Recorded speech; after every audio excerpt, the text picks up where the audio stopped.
Shailendra and I will be taking GS. मैं यहाँ पे जीएस करा रहा हूँ।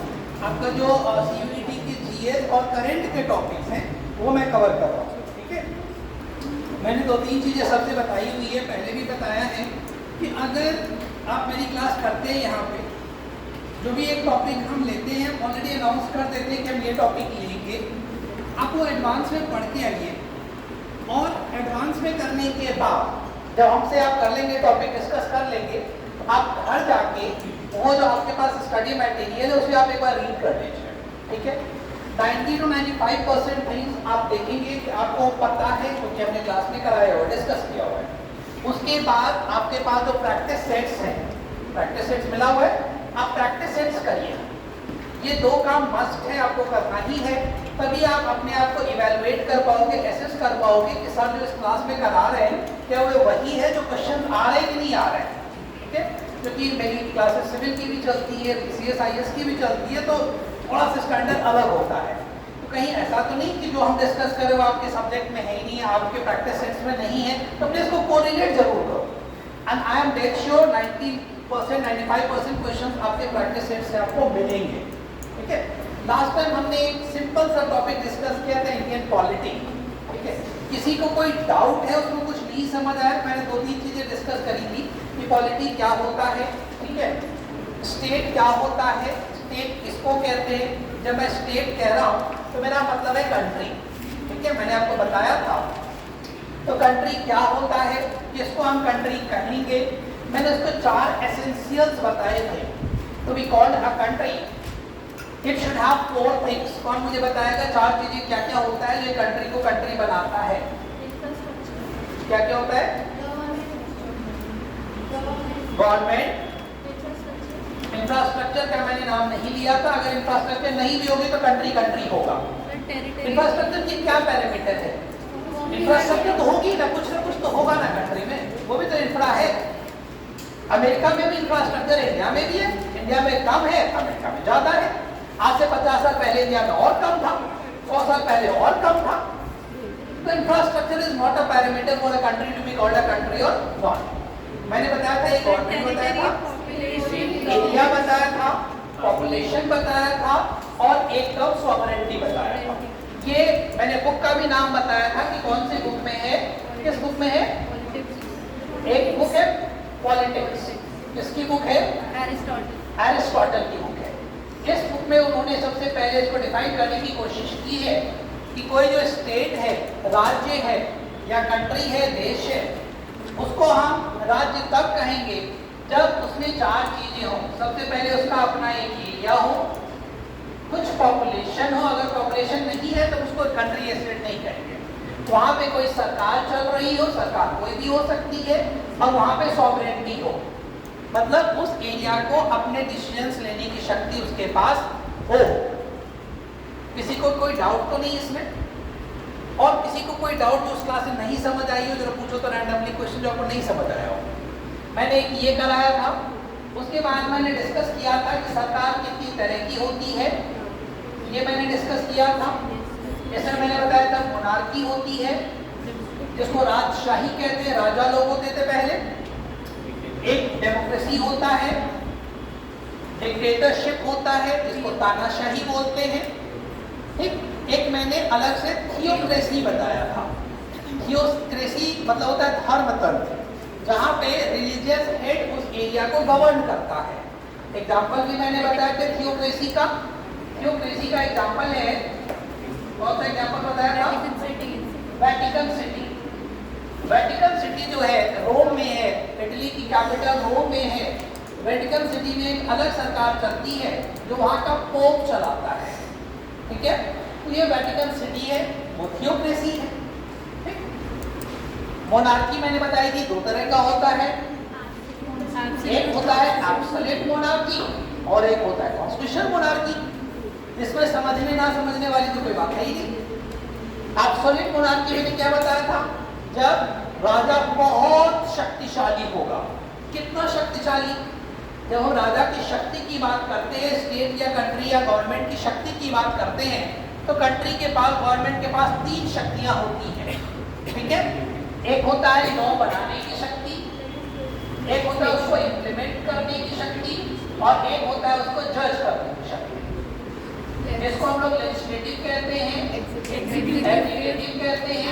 और जुडिशरी कहते हैं। ये तीन, अगर ये तीनों शक्ति एक ही आदमी के पास में होगा तो वो जो आदमी होगा, वो जो राजा होगा, उसको हम कहेंगे एब्सोल्यूट मोनार्क। ठीक है। अगर ये तीनों शक्ति अलग अलग लोगों के पास होगा, अलग अलग ग्रुप ऑफ लोगों के पास होगा, अलग अलग इंस्टीट्यूशंस के पास होगा, और फिर भी अगर वहां पे राजा है, तब हम उसको कहेंगे कॉन्स्टिट्यूशनल मोनार्की। मैंने आपको एग्जांपल दिया था, एब्सोल्यूट मोनार्की के हजारों एग्जांपल आपको पता है। जैसे इंडिया में था, बाबर था, अकबर था, नाम सुना है अकबर? जहांगीर था, शाहजहां, ये सब मुगल डायनेस्टी के रूलर्स थे। ये सब एब्सोल्यूट मोनार्क, वो खुद ही कानून बनाते थे, खुद ही इंप्लीमेंट करते कराते थे, और खुद ही जज का भी काम करते थे। मैंने बताई थी, आप लोग अगर कहानी सुने होंगे दादी से, नानी से, तो दादी नानी कहानी में सुनाती हैं, एक राजा था, उसके दरबार में, उसके राज्य में चोरी हुआ, चोर को पकड़ के लाया गया और राजा ने फांसी दे दी। यही तो बताया था। मतलब राजा ही कानून बना रहा है, इंप्लीमेंट करा रहा है, और राजा ही सजा दे रहा है। क्या ये आज की डेट में संभव है कि अतीक अहमद को लाके योगी जी फांसी दे दें? पॉसिबल नहीं है, संभव नहीं है। क्यों नहीं है? क्योंकि फांसी देने के लिए कोई और बैठा हुआ है। अगर उसने कुछ ऐसा क्राइम किया है तो उसको पनिशमेंट देने के लिए कोई और बैठा हुआ है। योगी जी के पास वो शक्ति नहीं है। ठीक, तो अलग अलग शक्ति है। ठीक, अगर अच्छा चूंकि राजा नहीं है यहाँ पे, तो डेमोक्रेसी भी एक तरह की सरकार होती है, जिसपे हम आगे आएंगे। अगर अलग अलग काम अलग अलग इंस्टीट्यूशंस करता है तो उसको कहते हैं constitutional monarchy. An example is आज की ब्रिटेन। आज का जो ब्रिटेन है, वहां पे राजा भी है। कौन है राजा? प्रिंस चार्ल्स है। और वहां पे प्राइम मिनिस्टर भी है। कौन है prime minister? Rishi Sunak. Power किसके पास जाता है, सोच के बताओ जरा। प्राइम मिनिस्टर के पास जाता है, ऋषि सुनक के पास ज्यादा पावर है। अगर आप न्यूज़पेपर में देखें, मैं बहुत तेज जल्दी जल्दी तो नहीं बोलता हूँ, अगर बोलता हूँ तो मुझे रोक देना। तो ऋषि सुनक ज्यादा न्यूज में रहते हैं क्योंकि वो उसका ज्यादा पावर है। ठीक, तो लेकिन वहां पर राजा भी है, ये भी आपको पता है। तो कैसा राजा है वहां पे? Constitutional monarchy. राजा तो है, लेकिन वहां पे राजा से भी पावरफुल कॉन्स्टिट्यूशन है। राजा को काम कॉन्स्टिट्यूशन के हिसाब से करना पड़ेगा। पीछे मेरी आवाज क्लियर आ रही है? राजा को किसके हिसाब से चलना पड़ेगा? कॉन्स्टिट्यूशन के हिसाब से, पार्लियामेंट के हिसाब से। तो ऐसा जो देश होगा उसको हम कहेंगे कॉन्स्टिट्यूशनल मोनार्की। ठीक, अब जहां पे राजा है वही सब कुछ कर रहा है। एग्जांपल है Saudi Arabia. Saudi Arabia, FBT का नाम सुना आप लोगों ने? तो वहां पे जो प्रिंस है बहुत पावरफुल है। राजा, एफबीटी उसका शॉर्ट नेम है, बहुत पावरफुल है, सब कुछ कर रहा है वो। न जुडिशियरी है, न पार्लियामेंट है, कुछ भी नहीं, सब साइड लाइन है।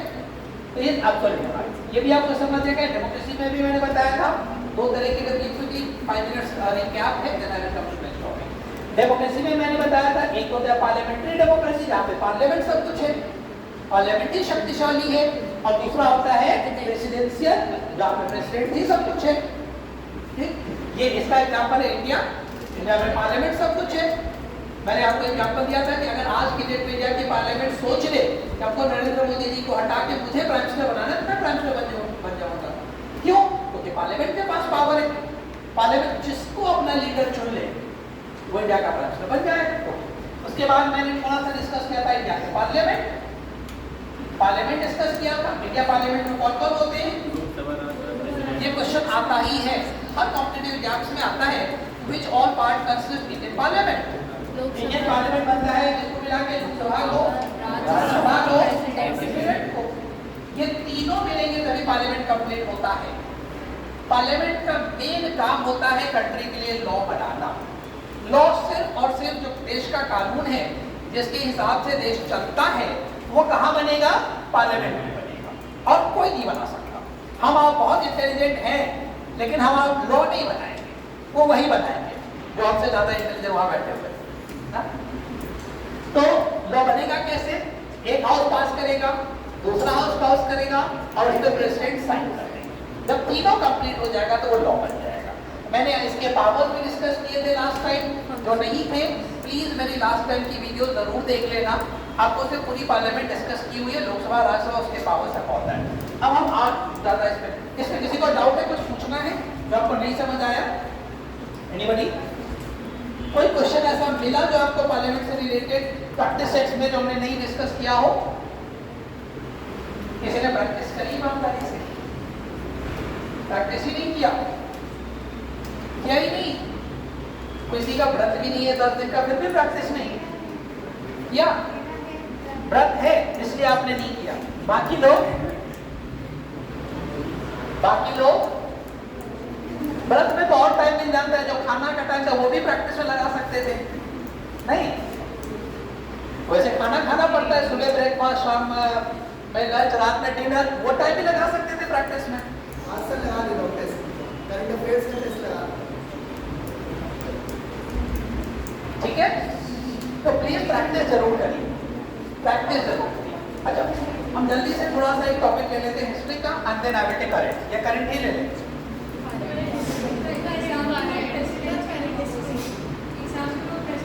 USA, America is the best example of presidential democracy. ठीक है, ओके, करंट करना है, यस थोड़ा सा हिस्ट्री कर ले। अभी ओके, लास्ट टाइम हमने हिस्ट्री में किया था टॉपिक मौर्य डायनेस्टी, थोड़ा सा हमने मौर्य किया था, कंप्लीट नहीं किया था। मौर्य डायनेस्टी में जल्दी से एक दो क्वेश्चंस पूछते हैं, फिर हम लोग आगे चलते हैं। मौर्य डायनेस्टी को जानने का, समझने का सबसे अच्छा सोर्स क्या है? मौर्य डायनेस्टी के बारे में कैसे पता चलता है? आप में से कोई मौर्य डायनेस्टी के टाइम में थे? उस टाइम नहीं थे? हो सकता है सब लोग रहे हो। ओके, तो हम कैसे जानते हैं मौर्य डायनेस्टी को? बुक से, कुछ हमारे पास बुक से, एक बुक अभी इसने इंडिका का नाम लिया। किसकी बुक है इंडिका? बहुत बड़े स्कॉलर थे, ग्रीक फिलोसोफर थे, मेगास्थनीज, उनका नाम लिख लीजिए, इंडिका। इंडिका एक बुक है जिसे हम लोग उनके बारे में जानते हैं, मौर्य डायनेस्टी के बारे में जानते हैं, और ये बुक है मेगास्थनीज। किसकी बुक है? Megasthenes, he was a Greek philosopher. और किससे जानते हैं? अर्थशास्त्र, बहुत इंपॉर्टेंट बुक है अर्थशास्त्र, चाणक्य। अर्थशास्त्र से जानते हैं, चाणक्य। और कोई बुक है? सब देख के बता रहे, पता नहीं देख के तो सब बता रही हो। सेकंड ग्रेड के बच्चे को दे दो, माइंड में होना चाहिए ना। मालविकाग्निमित्रम बुक है, किसकी बुक है? किसके बारे में है मालविकाग्निमित्रम? लव स्टोरी है, मालविका की और अग्निमित्र की लव स्टोरी है। ठीक है, उससे भी हमको बहुत कुछ पता चलता है हिस्ट्री के बारे में, उस टाइम के बारे में। ओके, अब tell me who was the founder of Maurya dynasty? Chandragupta Maurya. Who was the last ruler of Maurya dynasty? अगर गलती से नोट दिख जाए तो बोलना नहीं। Who was the last ruler of Maurya dynasty? Brihadratha. Brihadratha को किसने मारा था? तुमने?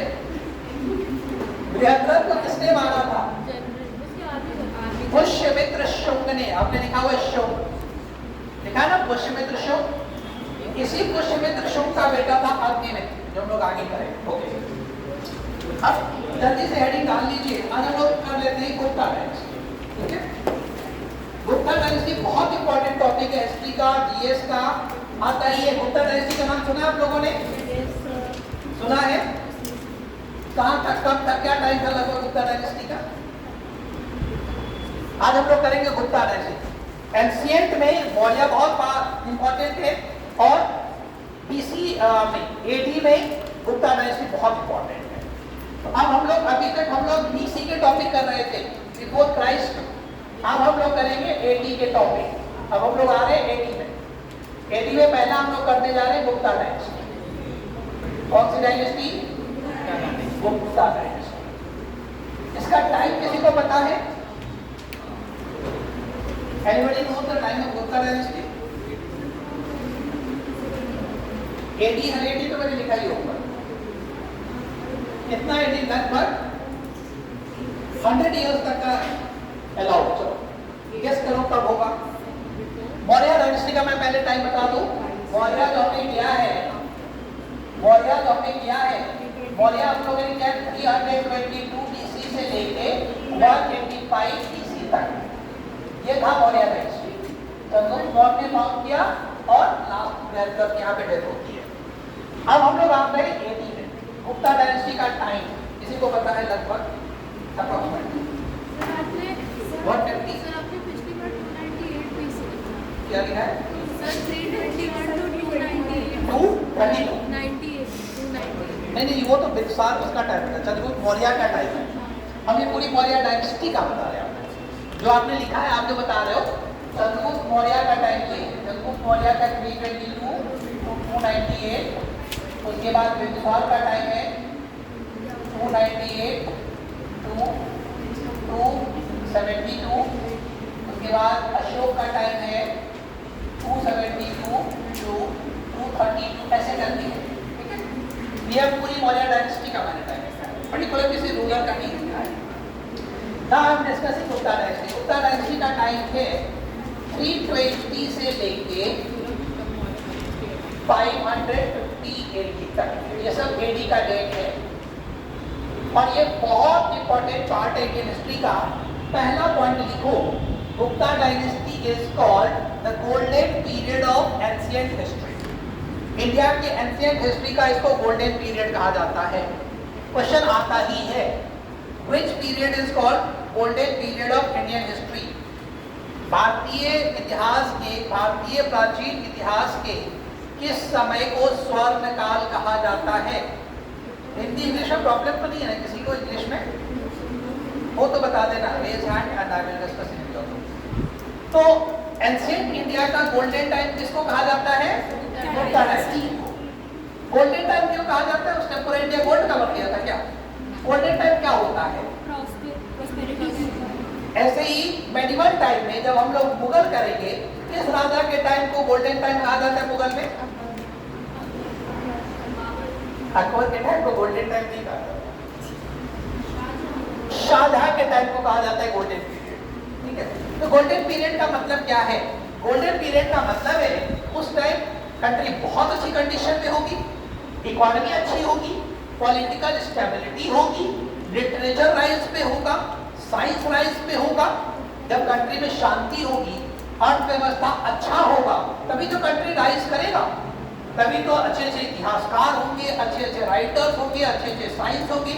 तो आप देखेंगे गुप्ता डायनेस्टी में बहुत बड़े बड़े राइटर्स हुए हैं, अच्छे अच्छे लिटरेचर वर्क लिखे गए हैं, साइंस का बहुत डेवलपमेंट हुआ है, इकोनॉमी का बहुत राइज हुआ है।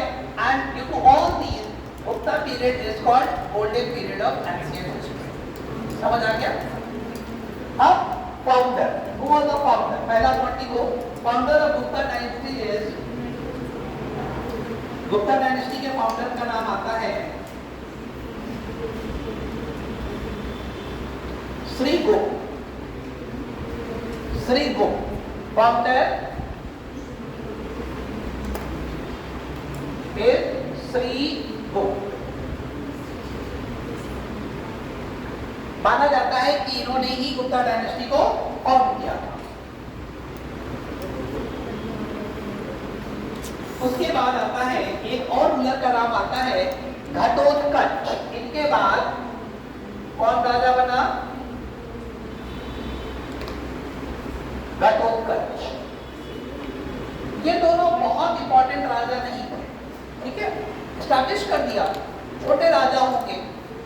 रियल में जो पावरफुल राजा बना वो इसके बाद है। ठीक है, थर्ड इज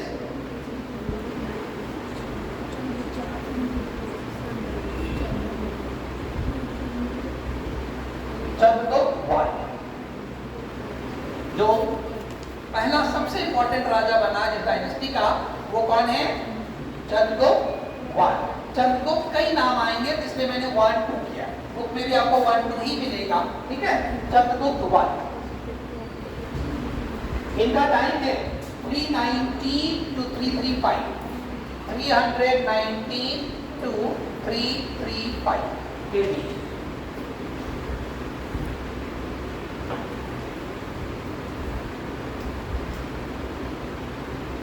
ठीक, इनके बारे में एक दो लाइन लिख लीजिए। पहला लिखिए, ही टुक द टाइटल ऑफ महाराजाधिराज।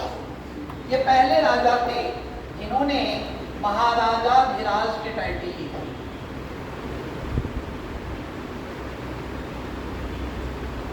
महाराजा धीराज, ये एक बड़ा टाइटल था।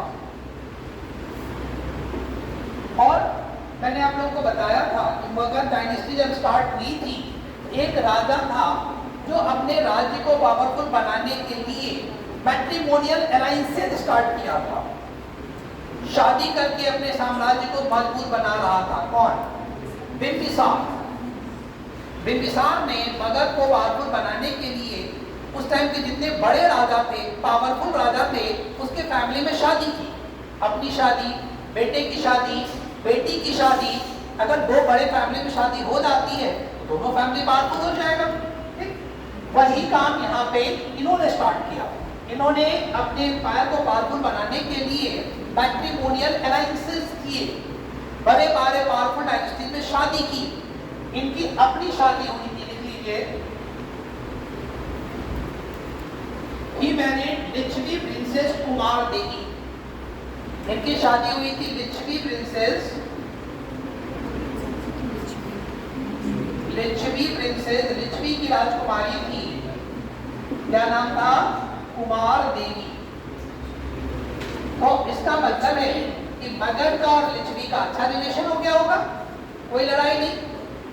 उस टाइम लिच्छवी और पावरफुल है, मगध भी पावरफुल है, दोनों में रिलेशन हो गए, दोनों पावरफुल हो गया। लिच्छवी प्रिंसेस कुमार देवी। ठीक?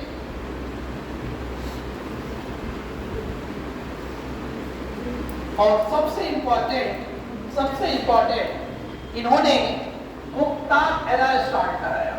गुप्ता एरा 319 ईस्वी में भारत में गुप्त संवत स्टार्ट होता है। कई सारे संवत चलते हैं हमारे यहाँ, शक संवत, गुप्त संवत, गुप्ता संवत की स्टार्टिंग यहीं से स्टार्ट हुई है। Gupta era started by him in 319 AD।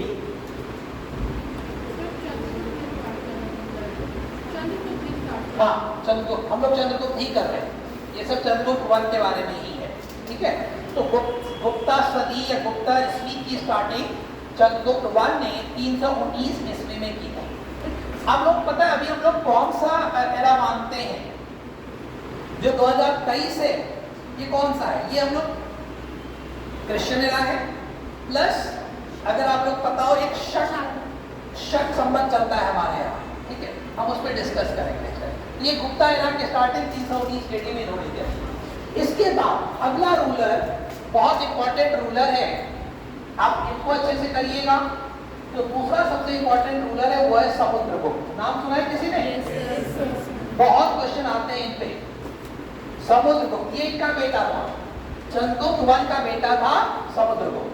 ठीक है, याद रखिएगा, टाइम याद रखिए समुद्रगुप्त का 335 to 375, 335 to 375। टाइम देखिए, 40 साल रूल किया इसमें, और 40 साल कोई कमजोर राजा रूल नहीं कर सकता है।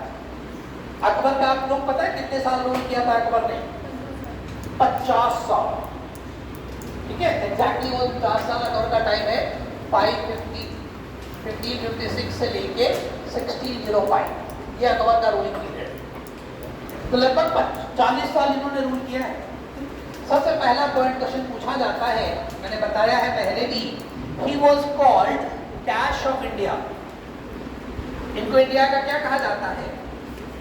जैसे मैंने जैसे बताया था कि William Shakespeare, Kalidas is called Shakespeare of India, कहते हैं ना कालिदास को इंडिया का शेक्सपियर, वैसे ही समुद्रगुप्त को इंडिया का क्या कहा जाता है? इंडिया का नेपोलियन कहा जाता है। देखिए, Samudragupta is called Napoleon of India, Napoleon of India. अब ये नेपोलियन कौन था? कौन था नेपोलियन? नेपाल का था क्या? नहीं,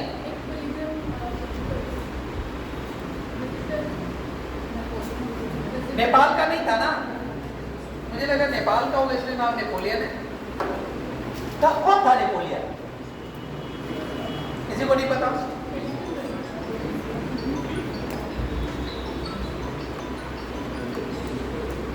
नेपोलियन कौन था? नाम ही नहीं सुना किसी ने? सबने सुना। ऐसा हो ही नहीं सकता यहाँ जो 10th पास करके आया वो नहीं सुना, चाहे वो सीबीएसई से, आईसीएसई से, यूपी बोर्ड हो, कोई भी बोर्ड हो। 10th सीबीएसई में नेपोलियन का नाम है, मैं चैप्टर का नाम बताऊं, नास्टिया में यूरोप पढ़ा है आप लोगों ने, उसमें नेपोलियन का नाम है। 9th सीबीएसई में नेपोलियन का नाम है। फ्रेंच रेवोल्यूशन चैप्टर पढ़ा है, आईसीएसई में भी है फ्रेंच रेवोल्यूशन, सीबीएसई में भी है। Okay, Napoleon was the army general and dictator of France. वो फ्रांस का डिक्टेटर था। नेपोलियन का टाइम है 1799 से लेके 1815 तक। 1815 में नेपोलियन को हराया गया है in the battle of Waterloo. Waterloo की लड़ाई का नाम सुना होगा। बैटल ऑफ वाटरलू में नेपोलियन को हराया गया है। ठीक, तो ये नेपोलियन से इनकी कंपैरिजन की जाती है। क्यों? क्योंकि नेपोलियन ने अपने टाइम में यूरोप के कई सारे कंट्रीज को जीत लिया था। जीत के उसको कैप्चर नहीं किया। क्यों कहा जाता है ये समझ लीजिए एक लाइन में। नेपोलियन ने उन कंट्रीज को जीत के कैप्चर नहीं किया, उनको वहीं रहने दिया। उनसे कहा कि आप मुझे टैक्स दे दो, मेरी सुपीरियरिटी एक्सेप्ट करो। सेम नेपोलियन समुद्रगुप्त ने दिया। समुद्रगुप्त ने भी इंडिया के कई राजाओं को हराया, उत्तर के राजाओं को, उत्तर पूर्व के राजाओं को और दक्षिण के राजाओं को। ये साउथ इंडिया तक इनकी आर्मी गई थी। सबको हरा के किसी को कैप्चर नहीं किया, उनको अलाउ किया कि आप रूल करिए, बस मुझे टैक्स दीजिए, मेरी सुपीरियरिटी को एक्सेप्ट कर लीजिए। इसी दोनों को कंपेयर करके इनको इंडिया का नेपोलियन कहा जाता है। क्लियर? नेपोलियन कहाँ का था? फ्रांस का। ठीक है ना। अगला रूलर लिखिए चंद्रगुप्त II। चंद्रगुप्त II, और ये सबसे पावरफुल रूलर है डायनेस्टी का, चंद्रगुप्त II।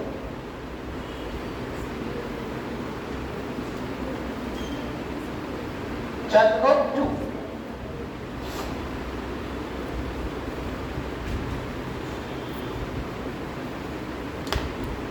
सबसे इंपॉर्टेंट पॉइंट इनके बारे में, इनके दरबार में नवरत्न थे, 9 जेम्स थे।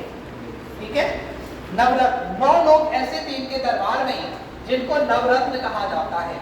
और आप लोग पता है किसी दूसरे राजा के दरबार में नवरत्न कौन कौन थे? अकबर के दरबार में नवरत्न कौन थे? एक नवरत्न का नाम बताओ। बीरबल, तानसेन, टोडरमल, ये सब अकबर के। ऐसे ही इनके दरबार में भी नवरत्न। एक और राजा इंडियन हिस्ट्री में जिनके दरबार में नवरत्न का जिक्र आता है, आप लोगों को नहीं पता होगा, सुना होगा नाम शायद, तेनालीराम का नाम सुना? वो उसी के दरबार में था। हाँ, इधर से आई। कृष्णदेव राया। कृष्णदेव राया, जब हम लोग विजयनगर डायनेस्टी करेंगे 13-14 सेंचुरी में, तब कृष्णदेव राया नाम की एक राजा आएंगे, उनके दरबार में नवरत्न। तो यहाँ में नवरत्न, इस नवरत्न में किसी का नाम पता है? कालिदास इन्हीं के दरबार में। लिख लीजिए, Chandragupta II had navratnas, Chandragupta II had नवरत्नास,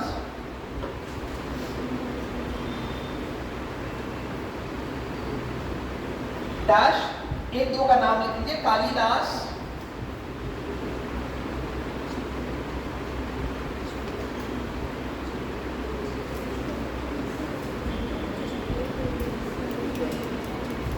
Varahamihira, Varahamihira भी इन्हीं के दरबार में था। वाराहमिहिर,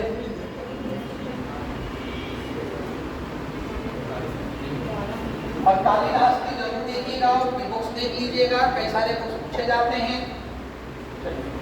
नेक्स्ट इंपॉर्टेंट है इनके बारे में, इनके दरबार में एक बहुत बड़ा चाइनीज फिलोसफर आया था। Yes exactly, फाहीन। फाहीन इन्हीं के टाइम में आया था इंडिया। ये चाइना के फिलोसफर थे, इनका नाम लिखिए, फाहीन, F-A-H-E-I-N। फाहीन, a Chinese traveler, visited India in the court of Chandragupta II।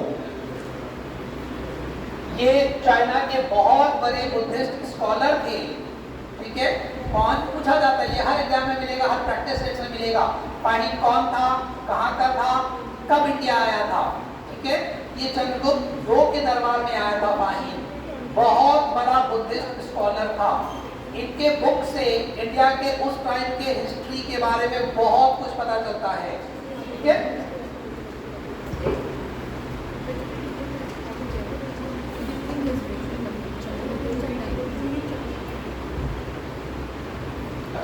एक छोटी सी स्टोरी आती है, आप लोगों को मैं नहीं बताना चाहता था, बट सुन लीजिए जब आगे बात। यहाँ पे एक और राजा का नाम आता है इन दोनों के बीच, और उस राजा का नाम है रामगुप्त। ऐसे ही कहीं छोटा सा लिख लीजिए, कहानी सुन लीजिए। कहते हैं रामगुप्त और चंद्रगुप्त दोनों भाई थे। दोनों भाई थे, रामगुप्त बड़ा था, चंद्रगुप्त छोटा भाई था।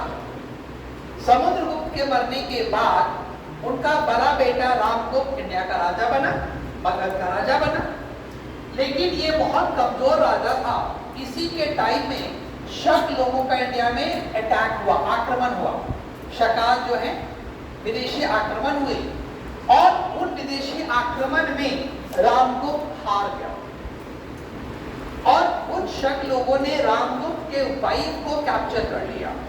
ठीक है, या कंडीशन रखा, रामगुप्त अपना वाइफ देने के लिए तैयार हो गया। चंद्रगुप्त को ये बात डाइजेस्ट नहीं हुआ, बर्दाश्त नहीं हुआ, तो ही डिस्गाइज्ड हिमसेल्फ। कहते हैं कि इसने लेडीज का ड्रेस पहन के उस राजा के पास वो गया और उसने उसको मार दिया। ठीक है, उसके बाद उसने अपने भाई का भी मर्डर करके उसकी वाइफ से शादी करके ही बिकेम द राजा। ये छोटी सी रामगुप्त की कहानी है, बस माइंड में रखिएगा। नाउ अगला रूलर लिखिए कुमारगुप्त। बस यही इंपॉर्टेंट राजा है। अब इसके बाद एक दो राजा का नाम लिखाएंगे बस। कुमारगुप्त, कुमारगुप्त कुमारगुप्त के बारे में सबसे इंपॉर्टेंट लाइन लिखिए, ही एस्टैब्लिश्ड नालंदा यूनिवर्सिटी। जो नालंदा विश्वविद्यालय विश्व प्रख्यात था उस टाइम ना, आज भी फिर से रिवाइव किया गया है। नालंदा विश्वविद्यालय कहाँ पे है? बिहार में है। तो कुमारगुप्त ने ही बनाया था, और बहुत बड़ा यूनिवर्सिटी था। कितना बड़ा था ये इमेजिन करिए नालंदा के बारे में। कहते हैं कि जब 12th-13th सेंचुरी में इसको जलाया गया, तो इसमें कई साल तक उसकी लाइब्रेरी कर दी गई। कितनी बड़ी पुस्तकालय होगी, कितना बड़ा विश्वविद्यालय होगा, जिसमें जब आग लगा दिया गया तो उसकी किताबें कई साल तक जल गई। तो नालंदा इन्होंने ही बनाया था, कुमारगुप्त ने। कुमारगुप्त वाई हम लोग डिस्कस कर रहे हैं, कुमारगुप्त वाई।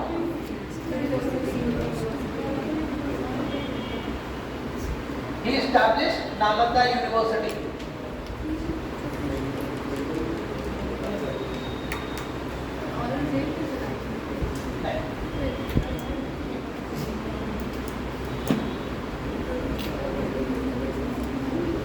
नेक्स्ट स्कंदगुप्त।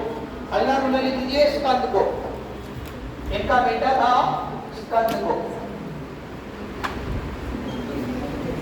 और स्कंदगुप्त के लिए सबसे इंपॉर्टेंट लाइन है, इन्होंने सका रूलर को हराया था। Repeated, Shaka rulers.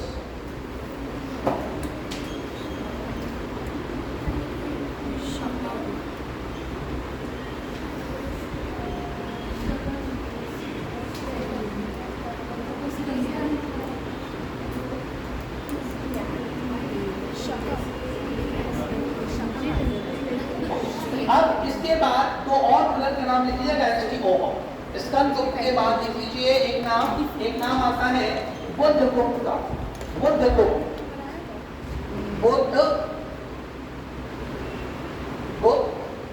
और दूसरा फिर से आता है कुमारगुप्त, कुमारगुप्त 2। बस इसके बाद डायनेस्टी खत्म हो जाती है।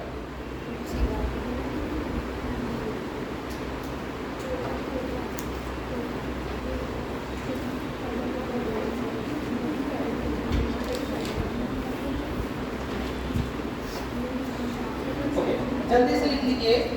गुप्ता के टाइम में इंडिया में एक गोल्ड का कॉइन चलता था, उसका नाम है दीनार। पूछा जाता है कि गुप्ता के टाइम में जो करेंसी चलता था उसका क्या नाम? ये गोल्ड करेंसी था दीनार।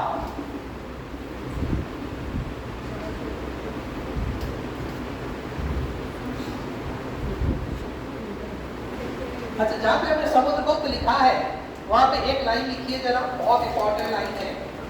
समुद्रगुप्त का पोएट था हरिसेन। समुद्रगुप्त का पोएट था हरिसेन। नाम किसी ने सुना है? किसी ने सुना है? नहीं सुना है? हरिसेन का नाम किसी ने नहीं सुना? रियली?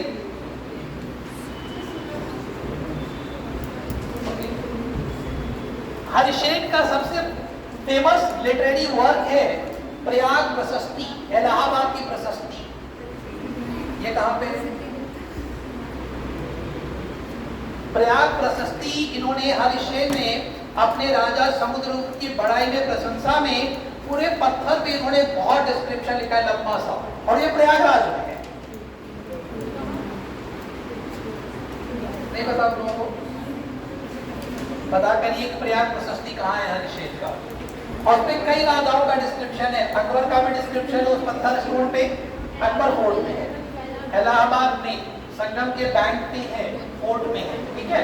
तो प्रयाग प्रशस्ति हरिसेन का बहुत फेमस है, जिसमें समुद्रगुप्त के बारे में लिखा हुआ है। तो लिख लीजिए, the court poet of Samudragupta was Harisena.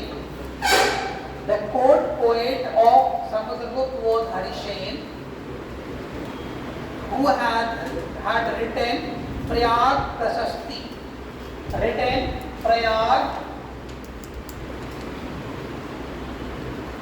Prashasti. प्रशस्ति वर्ड का मतलब होता है एप्रिसिएशन। राजा की बड़ाई में जो लिखा जाता है या देखो प्रशस्ति।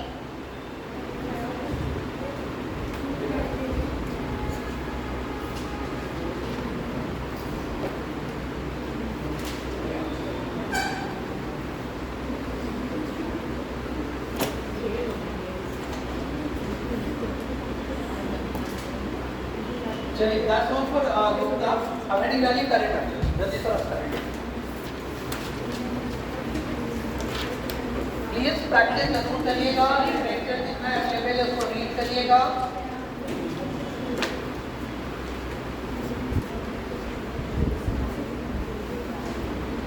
करंट में क्या क्या हुआ है अभी एक सप्ताह में? क्या हुआ है? Boxing championship, yes, world women boxing championship. कहाँ हुआ है? इटली में कि जर्मनी में? वर्ल्ड विमेन बॉक्सिंग चैंपियनशिप किस कंट्री में हुआ है? Anybody knows? In which country the women world boxing championship is recently played? कल परसों में खत्म हुआ है।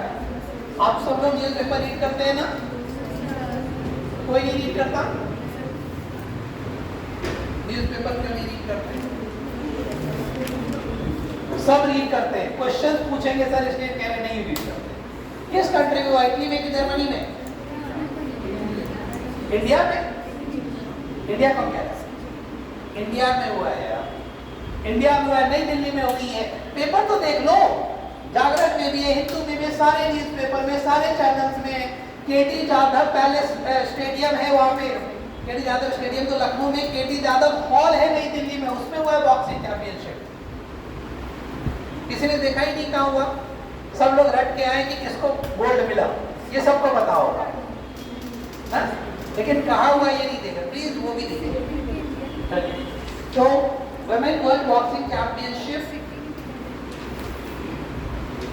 is played in KD Jadhav Hall, New Delhi. India को कितने गोल्ड मिले हैं? कितने? 4, यस। और इंडिया वो the maximum gold, 4 gold India को मिले हैं। 4 gold. KD Jadhav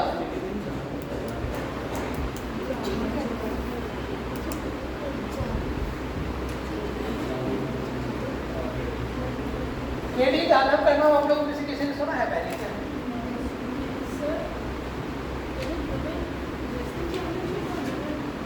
women boxing, hockey बोल दिया क्या मैंने?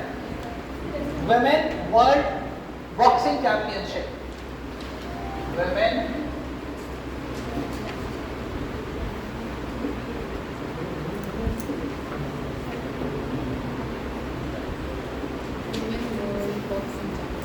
केटी जाधव का नाम सुना है किसी ने? केटी जाधव इंडिया के बहुत बड़े हॉकी प्लेयर, ठीक है। लखनऊ के पास एक छोटा सा छोटी सी जगह है, वहाँ के थे केटी जाधव, और इनके नाम से बहुत बड़ा फेमस स्टेडियम है लखनऊ में, केटी जाधव। इनको बाबू केटी जाधव नाम से बुलाते हैं। देखिए पहला लिखिए इसमें, इंडिया ने 4 गोल्ड जीता है। पहला 48 केजी में 81, 50, 75। तो 48 केजी में नीतू रंधास, 48 केजी की कैटेगरी में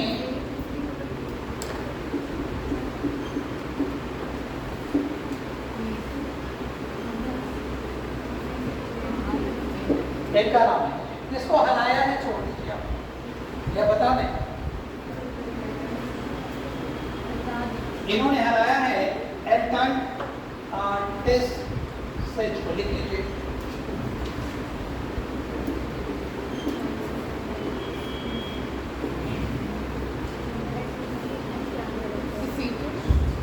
She defeated एल्टन टेस्ट ऑफ मंगोलिया, ये मंगोलिया की बॉक्सर थी जिनको हराया है। देन 81 केजी कैटेगरी में स्वीटी बोरा, देखा आप लोगों ने इनको? 81 केजी कैटेगरी में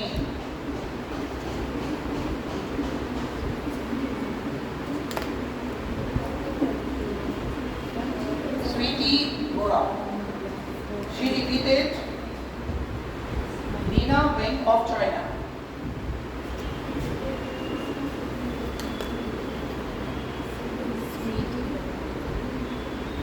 She defeated Lina Wang of China. 50 KG में Nikhat Zareen, 50 KG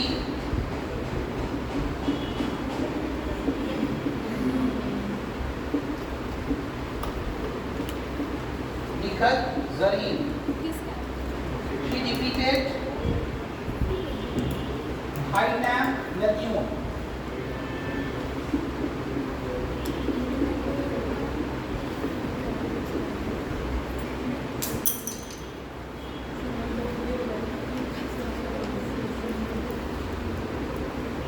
of Vietnam.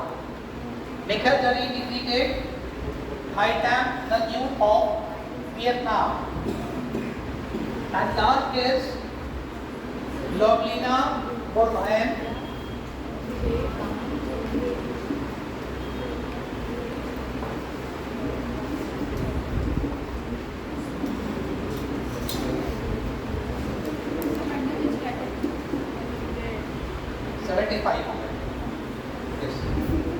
in 75 kg category. Lovelina Bornheim, she defeated Kathleen Parker of Australia. Kathleen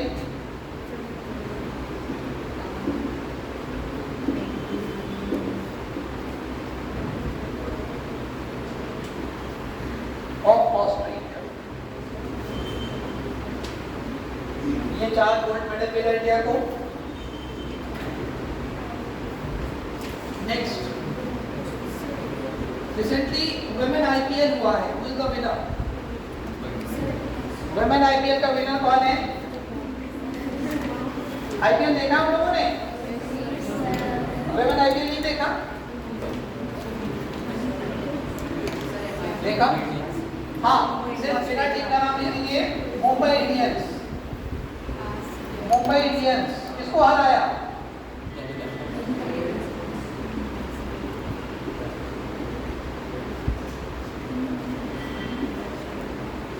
Mumbai ने दिल्ली को हराया है।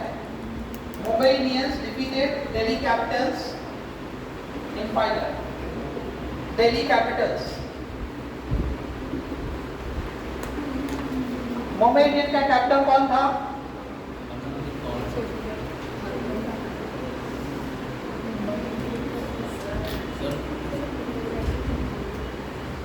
मुंबई इंडियंस का कैप्टन कौन था? और वही इंडिया के वर्ल्ड कप टीम का भी कैप्टन, नॉट मार्टी। यस,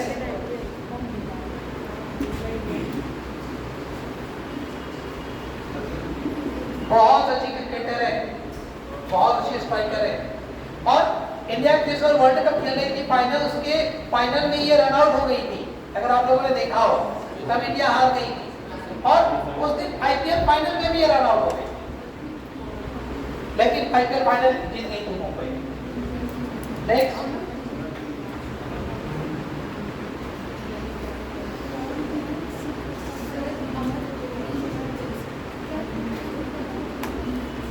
हाँ, अमनप्रीत कौर, अमनप्रीत कौर,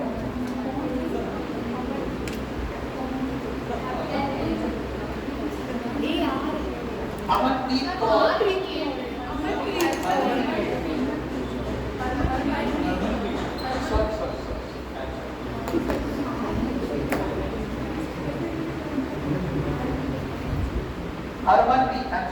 हरमनप्रीत कौर। नेक्स्ट,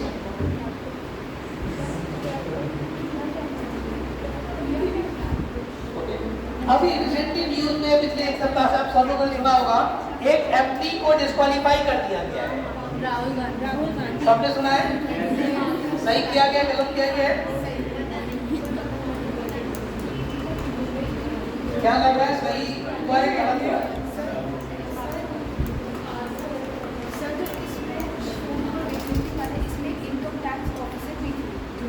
कौन? मुझे एग्जैक्ट नहीं याद है। I don't know, exactly I don't know. ये तो लास्ट ईयर की ओलंपिक विनर है, ओलंपिक विनर है, ठीक है? ये लास्ट ईयर की विनर है। अब नेक्स्ट लिख लीजिए, Rahul Gandhi Lok Sabha MP from your, कहाँ से थे वो लोकसभा के एमपी? लोकसभा के एमपी थे ना, आपको पता है ना? Disqualified from Lok Sabha. क्यों डिस्क्वालीफाई किया गया है? Defamation case.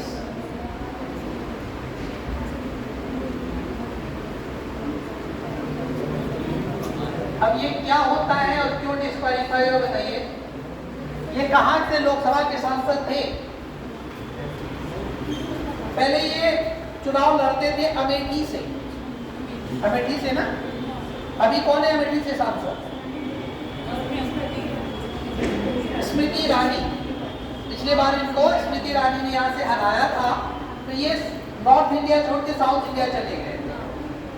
साउथ इंडिया में इनके लोकसभा कॉन्स्टिट्यूंसी का नाम है वायनाड। ये कहाँ पे है? केरला में। लिख लीजिए, वायनाड कॉन्स्टिट्यूंसी केरला।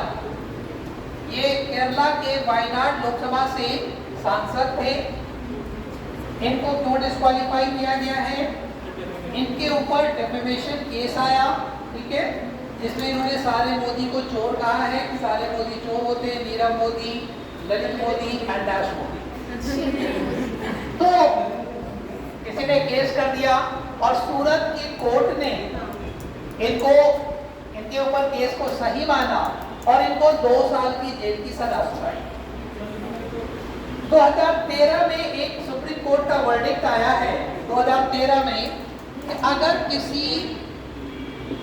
किसी सिटिंग एमपी या एमएलए को, ठीक है, किसी कोर्ट से कम 2 साल के जेल की सजा होती है, तो उसी दिन से वो डिस्क्वालीफाई माने जाएंगे।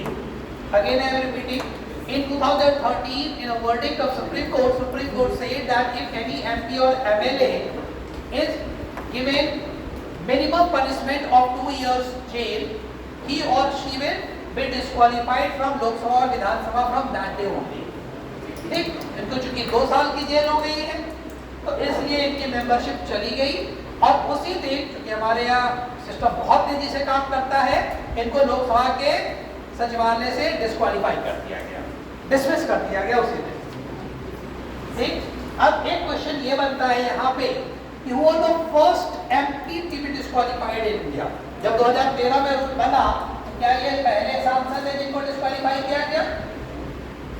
नहीं, इससे पहले कई सांसद को डिस्क्वालीफाई किया गया है। ठीक, तो सबसे पहला सांसद है, उनका नाम लिखिए, Rashid Masood.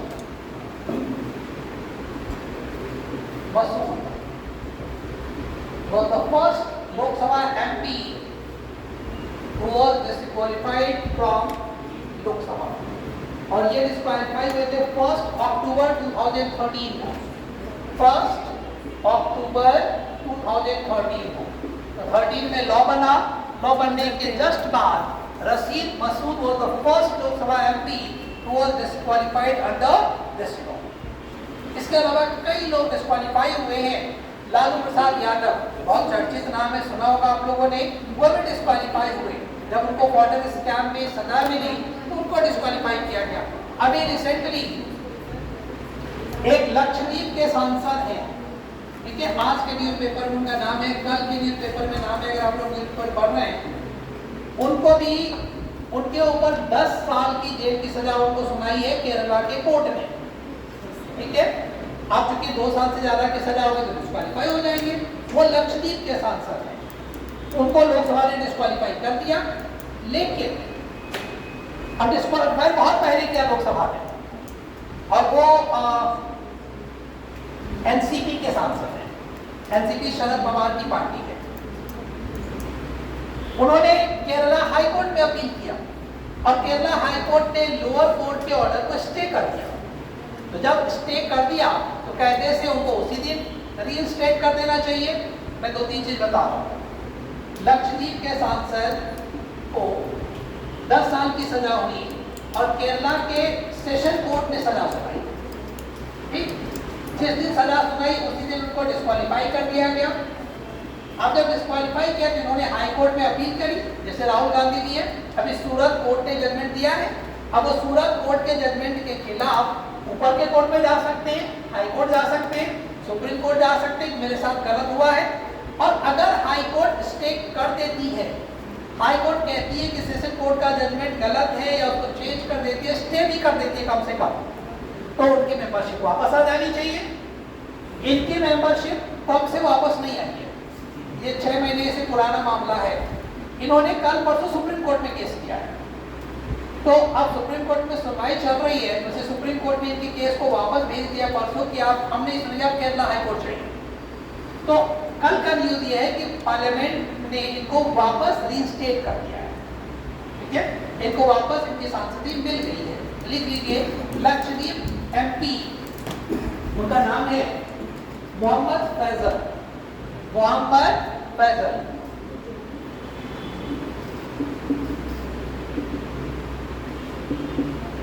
Was earlier disqualified by Lok Sabha। और क्यों डिस्क्वालीफाई हुआ मैंने अभी आपको बताया। इसी केस में 10 साल की को सजा हुई थी, disqualified, but you were reinstated yesterday. कल का न्यूज है ये कि कल इनको वापस रीइंस्टेट कर दिया गया। समझ आ रहा है, कुछ चीज ओवरलैप तो नहीं हो रहा है, जो आप बता रहे हैं क्लियर समझ आ रहा है। केरला हाई कोर्ट ने स्टे किया तो इनको इनकी डिस्क्वालिफिकेशन को फिर से रीस्टेट कर दिया गया। अगला,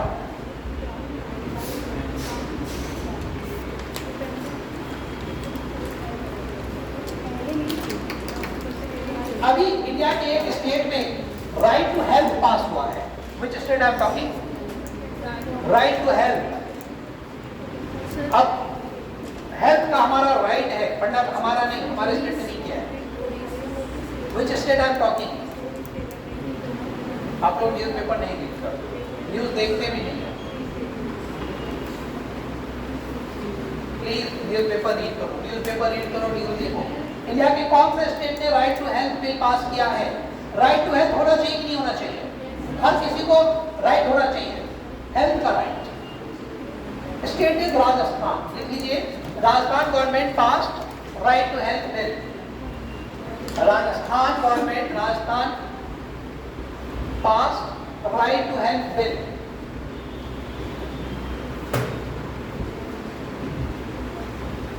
राइट टू हेल्थ बिल।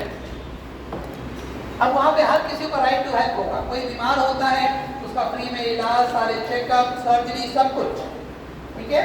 और जो भी अब वहां पे प्राइवेट हॉस्पिटल स्ट्राइक कर रही है, प्रोटेस्ट कर रही है, अगर मान लीजिए प्राइवेट हॉस्पिटल में कोई आता है इलाज कराना, उसका बिल कौन देगा? तो अभी चल रही है सरकार से बातें, सरकार उसका एक फंड बना रही है, अगर प्राइवेट में कोई इलाज होता है तो उसका फंड हम रिम्बर्स करेंगे। उसके बाद लिखिए sir TB summit TB summit TB summit TB summit जो काशी होने वाला है। नेक्स्ट लिख लीजिए एक बहुत इंपॉर्टेंट न्यूज है वर्ल्ड का कि रिसेंटली दो दुश्मन कंट्री में एग्रीमेंट हुआ है। रशिया दो दुश्मन कंट्री में एग्रीमेंट हुआ है जो एक दूसरे के दुश्मन है। नहीं, लिखिए कंट्री का नाम सऊदी अरेबिया एंड ईरान। लिख लीजिए ये दोनों दुश्मन कंट्री हैं, Saudi Arabia and Iran. Saudi Arabia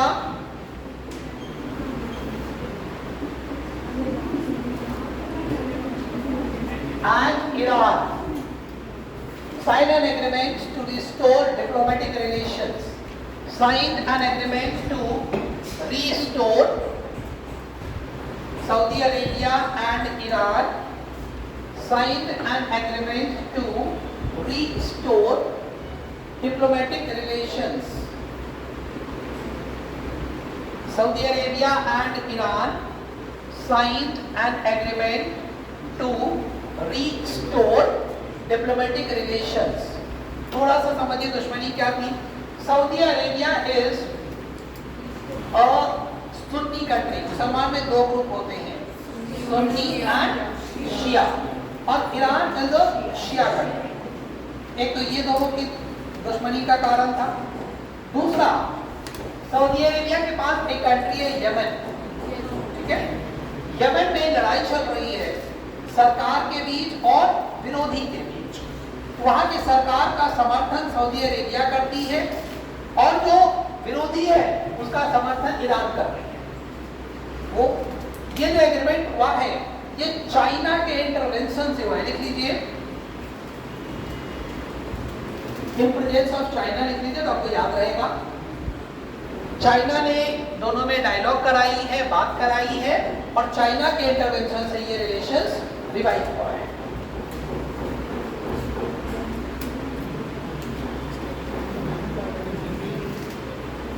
और इसमें और एक कई सारे पूरे जो वेस्ट एशियन कंट्री है उस सब का जियोपॉलिटिक्स चेंज होने वाला है। सऊदी अरेबिया अमेरिका का अलायंस माना जाता था कि ये अलायंस अमेरिका की करीब है ये कंट्री, और ईरान अमेरिका का बहुत बड़ा दुश्मन माना जाता है। अमेरिका ने 3 शैतान कंट्री कहा है। कौन कौन सी 3 country? Iran, north Korea, Syria, ठीक है। तो इस तीनों ट्रायंगल में इसको रखा था। अब इस दोनों की दोस्ती हो रही है। हाँ, नेक्स्ट लिखिए। अभी आप सबने सुना होगा बीबीसी कंट्रोवर्सी, सुना है? बीबीसी ने एक डॉक्यूमेंट्री बनाई और जिसके तहत खूब हो हल्ला हुआ और बीबीसी के ऑफिस में कुछ दिन बाद इनका टैक्स रेड हो जाता है। किसके ऊपर थी वो documentary? Prime minister, Indian prime minister Narendra Modi पे की एक डॉक्यूमेंट्री थी। उनके गुजरात रॉयड में था। उसके बाद इंडिया में उस बीबीसी डॉक्यूमेंट्री को बैन कर दिया गया। 4-5 दिन बाद बीबीसी के ऑफिस पे रेड हो गया, बहुत हो हल्ला मचा, ठीक है। ब्रिटेन के प्राइम मिनिस्टर ने और ब्रिटेन के फॉरेन मिनिस्टर ने भी इस मुद्दा को उठाया कि ये तो right to freedom of speech का वायलेशन है, मीडिया को फ्रीडम होना चाहिए। अभी बीबीसी में एक कंट्रोवर्सी हुई है। बीबीसी ने अपने एक फेमस जर्नलिस्ट को सस्पेंड कर दिया है, और कारण क्या है? उस जर्नलिस्ट ने एक ट्वीट किया है criticising the asylum policy of British government. लिखिए, BBC has suspended Gary Lineker. Gary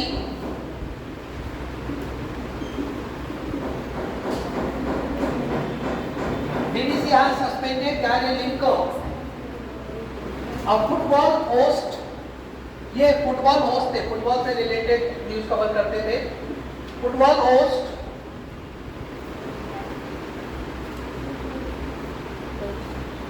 because he criticized the asylum policy of British government। Asylum policy,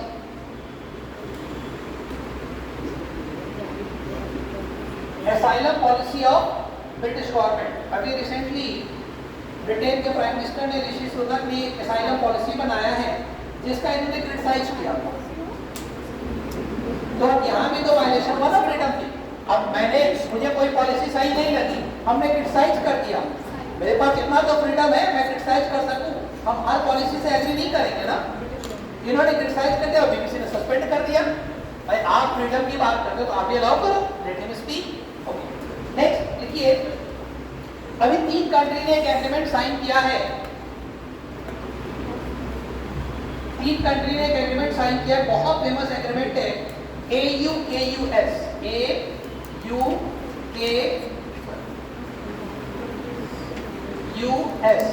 Can anybody name the countries? बहुत famous agreement है ये। Yes लिखिए, Australia, UK and United State America. ये defence agreement है इस तीनों country की। America, USA, this is Australia, UK means Britain and Australia, sorry USA, Australia, UK, USA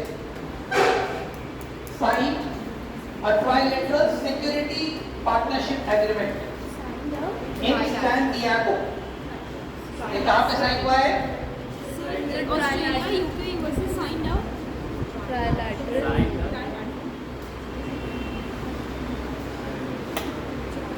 These 3 countries, Australia, UK and US signed a trilateral मतलब 3 countries के बीच security agreement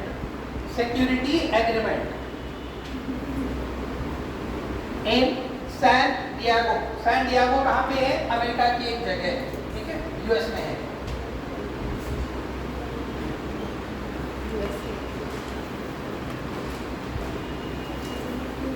recently आप सब WhatsApp use करते हो ना? Yes sir. कितने दिन में बंद करके रखते हो? 4-5 घंटे लगातार 1 घंटे 5 मिनट मैक्सिमम कितनी देर बंद कर सकते हो व्हाट्सएप? पूरे दिन। चलो अभी एक कंट्री को थ्रेटन किया व्हाट्सएप ने, WhatsApp has threatened a country that it will leave the country. उस कंट्री ने कुछ ऐसी पॉलिसी बनाई, अगर आप लोग व्हाट्सएप यूज करते हो तो उसमें एक मैसेज आता है, लिखा रहता है कि ये एनक्रिप्टेड होता है, एंड टू एंड एनक्रिप्शन होता है, मतलब सिक्योरिटी, प्राइवेसी, कोई थर्ड पर्सन उस मैसेज को नहीं रीड कर सकता। And that's why you people are freely are doing chat. एक कंट्री ने ऐसी पॉलिसी बनाई है जिसके अकॉर्डिंग वो कंट्री एनक्रिप्शन को नहीं मानेगा। तो व्हाट्सएप ने कहा कि हम आपके कंट्री को व्हाट्सएप सजेस्ट नहीं देंगे। Which country I am talking? UK, Britain, लिखो। इंडिया में 6 महीने 1 साल पहले का न्यूज़ है, देख लीजिए। WhatsApp has threatened UK to leave, WhatsApp has threatened UK to leave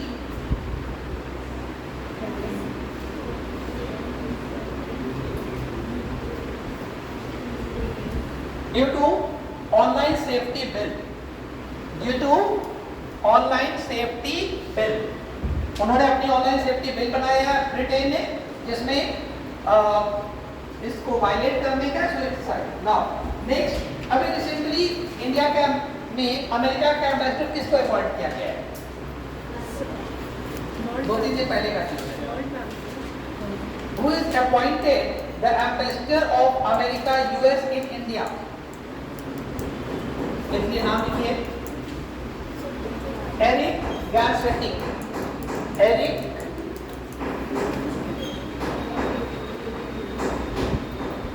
Garcetti is appointed new ambassador of US in India।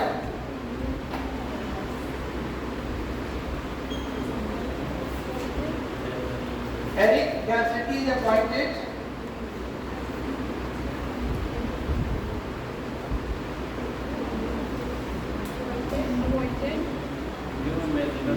US new ambassador to India।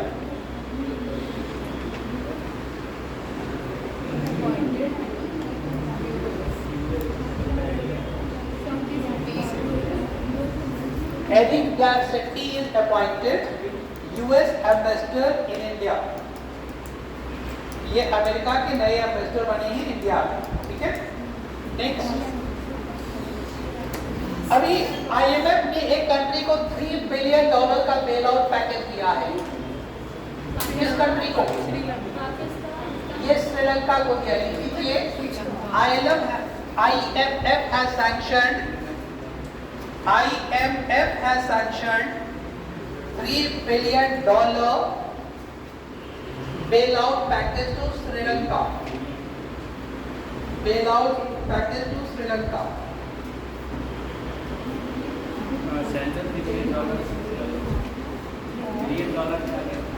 $billion लिखा हुआ है ना, $billion. IMF has given $3 billion bailout to Sri Lanka. Bailout package to Sri Lanka.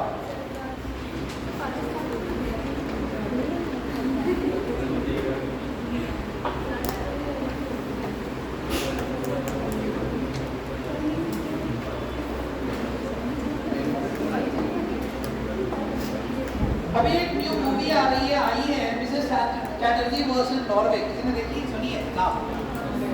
आई है, नाम भी नहीं सुना है। मिसेस चैटर्जी वर्सेस नॉर्वे किसकी है? रानी मुखर्जी। आ गई है? देखी नहीं आप लोगों ने? एक लाइन लिखी उस मूवी के बारे में। Mrs Chatterjee versus Norway is a movie based on a book, The Journey of a Mother. Mrs. Chatterjee versus Norway. Mrs. Chatterjee versus Norway is a movie based on a book. Is based on a book. Journey of a Mother. Journey of a Mother.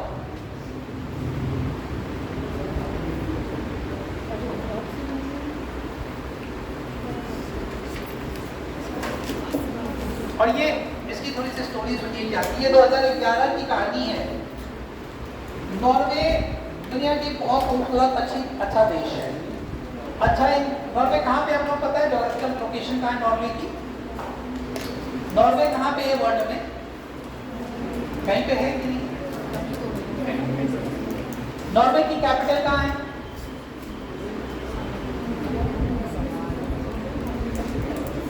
Norway का capital है ही नहीं। ये है Norway की capital. और Norway is Scandinavian country. अगर आप लोग मैप पे देखेंगे तो ब्रिटेन के ऊपर और ऊपर जाएंगे तो नॉर्थ पोल के पास है। नॉर्वे है, फिनलैंड है, स्वीडन है, ये सब एक दूसरे से सटा हुआ है और बहुत अच्छा देश है। अच्छा इन द सेंस जो वर्ल्ड डेवलपमेंट इंडेक्स आता है, ह्यूमन डेवलपमेंट इंडेक्स, उसमें पिछले 10-15 साल से लगातार नंबर 1 पे ये कंट्री है नॉर्वे। वहाँ की एजुकेशन बहुत अच्छी है, ह्यूमन लाइफ बहुत अच्छी है, इनकम बहुत अच्छी है, फ्रीडम बहुत अच्छी है, ठीक है। हर पैरामीटर में कंट्री बहुत अच्छा है। 2011 में एक कंट्रोवर्सी हुआ था। एक इंडियन कपल्स वहां पे थे, मदर का नाम था सागरिका घोष। उस कपल्स के 2 बच्चे थे। एक 6-7 साल का बेटा था और 6-7 साल की शायद बेटी थी और 3-4 साल का बेटा था। 2 बच्चे थे। दोनों बच्चे का परफॉर्मेंस स्कूल में बहुत अच्छा नहीं था। स्कूल में हर एक पैरामीटर पे बच्चा बहुत अच्छा नहीं कर रहा था नॉर्वे के पैरामीटर के अकॉर्डिंग। हमारे यहाँ नॉर्मल चीज है। लेकिन नॉर्वे में ये रूल है, अगर कोई बच्चा स्कूल में अच्छा नहीं कर रहा है तो उसकी चेकिंग होती है कि प्रॉब्लम कहाँ है। तो उस स्कूल की एक टीम घर पे आई चेक करने के लिए कि क्या प्रॉब्लम है, बच्चा क्यों नहीं अच्छा कर रहा है। तो 1-2 चीजें उस टीम को एबनॉर्मल लगा। पहली चीज कि उस छोटे बच्चे को माँ अपने हाथ से खाना खिलाती थी, 3-4 साल का बच्चा। और दूसरा जो एबनॉर्मल लगा कि वो जो बच्चा था वो अपने मदर फादर के साथ सोते थे वो कहे नॉर्मल है, 10 साल 12 साल लोग वैसे ही मम्मी पापा के साथ सोते हैं।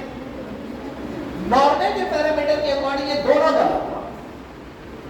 तो उस दोनों बच्चे को स्कूल ने, नॉर्वे की सरकार ने मदर फादर से अलग करने का डिसाइड किया कि अब ये मदर फादर के साथ नहीं रहेंगे, ये बच्चा स्कूल में रहेगा। इसके घर पे सही से केयरिंग नहीं होती है, मदर हाथ से खिलाती है और फादर के साथ बच्चा सोता है। अब ये बहुत बड़ा इशू बन गया कि 2 साल 3 साल के बच्चे को मदर से अलग कर दिया जाए। तो हाईलाइट हुआ, मदर होने लगी, पेरेंट परेशान, बहुत हाईलाइट हुआ मुद्दा। बाद में ये प्राइम मिनिस्टर के लेवल तक आया और इंडियन प्राइम मिनिस्टर उस टाइम डॉक्टर मनमोहन सिंह थे। उनके इंटरवेंशन के बाद उस कपल्स को बच्चे वापस किए गए इस शर्त के साथ कि आपको नॉर्वे छोड़ना पड़ेगा, और फैमिली ने नॉर्वे छोड़ दिया। ठीक है, चले आए। और उसी स्टोरी पे, उसी बेस पे ये मूवी है, क्या नाम था मूवी का? मिस्टर चैटर्जी। वो जो सागरिका घोष थी, उनका सरनेम चैटर्जी है। ठीक है, नेक्स्ट। ये तो नहीं हो रहा हम लोगों को, ले लो, ये छोड़ दे।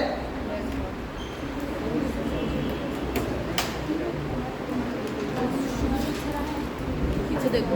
लास्ट न्यूज लिख लीजिए, then I will write. Last news लिख लीजिए।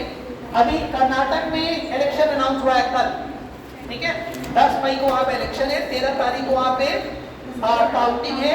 लिख लीजिए, कर्नाटक में 224 एमएलए की सीट से Karnataka has 224 MLA seats, 224 MLA seats. Election will be held on 10th May and counting on 13th May. Election will be held on 10th May and 13th May. जो मुझे news दिखाना है वो ये नहीं कि डेट कब है, आपको डेट नहीं याद करना है। लिख लीजिए, अभी कर्नाटक की सरकार ने वहां पे मुस्लिम को 4% रिजर्वेशन मिलता था, उसको कैंसिल कर दिया। ये न्यूज इंपॉर्टेंट है, लिख लीजिए। The Karnataka government has cancelled The Karnataka government has cancelled the 4% reservation given to Muslims under OBC categories. 4% reservations given to Muslims under OBC categories. और ये दिया जा रहा था 1995 से, since 1995। और 1995 में कर्नाटक के चीफ मिनिस्टर थे एच.डी. देवेगौड़ा। आप लोगों ने नाम सुना है एच.डी. देवेगौड़ा के? कहाँ पे नाम सुना है? एच.डी. देवेगौड़ा का नाम कहाँ सुना है? क्या थे वो? इंडिया के प्राइम मिनिस्टर रहे वो। उसी टाइम जो वो कर्नाटक के चीफ मिनिस्टर थे 1995 में, तो उसके बाद 96 में इंडिया के प्राइम मिनिस्टर बने थे। उन्हीं के टाइम में जब वो चीफ मिनिस्टर थे तो मुस्लिम को 4% रिजर्वेशन ओबीसी की कैटेगरीज में दिया जा रहा था। तब से उसको अभी एसआर मुंबई, जो भी मुंबई वहाँ के चीफ मिनिस्टर, उन्होंने कैंसिल कर दिया। That's all for today, thank you.